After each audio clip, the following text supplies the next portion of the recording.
राधे। आज हम चर्चा करेंगे कि किस प्रकार से अपने जीवन का मूल उद्देश्य जानें।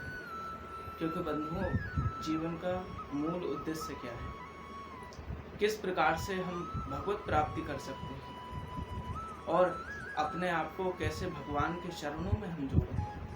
देखो, जीवन का मूल उद्देश्य है कि हम संसार में रहते हैं, भोजन करते हैं, पानी पीते हैं, रहते हैं और अन्य सुख दुख भोगते हैं। लेकिन क्या यही जीवन का उद्देश्य है?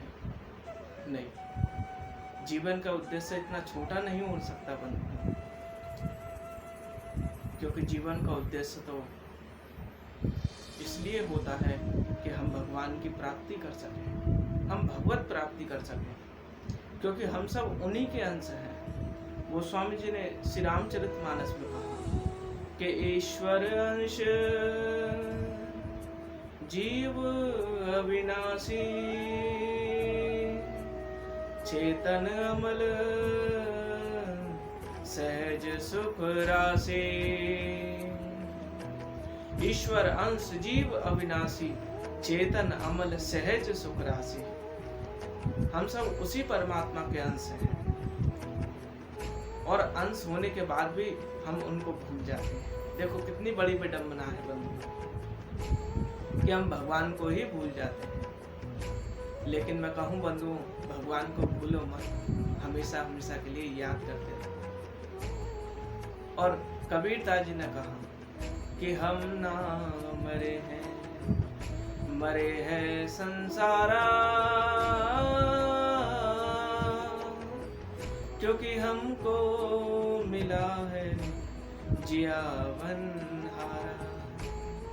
कबीरदास जी कहते हैं कि भैया मैं नहीं मरूंगा, मरेगा ये संसार। क्योंकि मैंने तो उस परमात्मा की शरण ले ली है जो जन्म मरण के इस चक्कर से पार कर देता है, इस भवसागर से पार लगा देता है। और बंधुओं, इस भवसागर से पार वो ही हो सकता है जो मेरे बिहारी जी की शरण में, जो मेरे ठाकुर जी की शरण में आ गया, वो इस भवसागर से पार हो जाएगा, इस संसार सागर से निश्चित पार हो जाएगा। क्योंकि बार बार हम जन्म लेते हैं, मरण होता है, लेकिन हमको ज्ञान नहीं हो पाता है। कितनी बड़ी देखो बात है।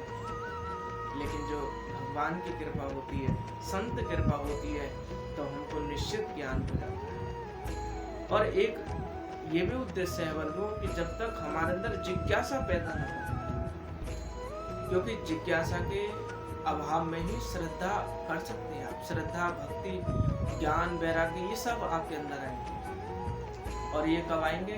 जब आपके अंदर जिज्ञासा पैदा होगी, जब आपके अंदर भाव पैदा होगा, जब आपके अंदर ये लगेगा कि अब मुझे ज्ञान मार्ग की ओर, भक्ति की ओर बढ़ना चाहिए, तो समझना कि अब समझना भगवान की कृपा आपके ऊपर हो गई है। मेरे प्रभु की अब कृपा आपके ऊपर विशेष होने लगी।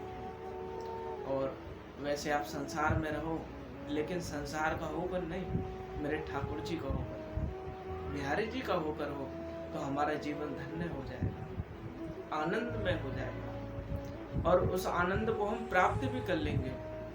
क्योंकि जो आनंद सिंधु सुख राशि, सीकर से त्रिलोक सुखासी। जो भगवान की शरण में आएगा, जो मेरे प्रभु की शरण में आएगा, वो आनंद को निश्चित पा लेगा, वो आनंद को पा लेगा।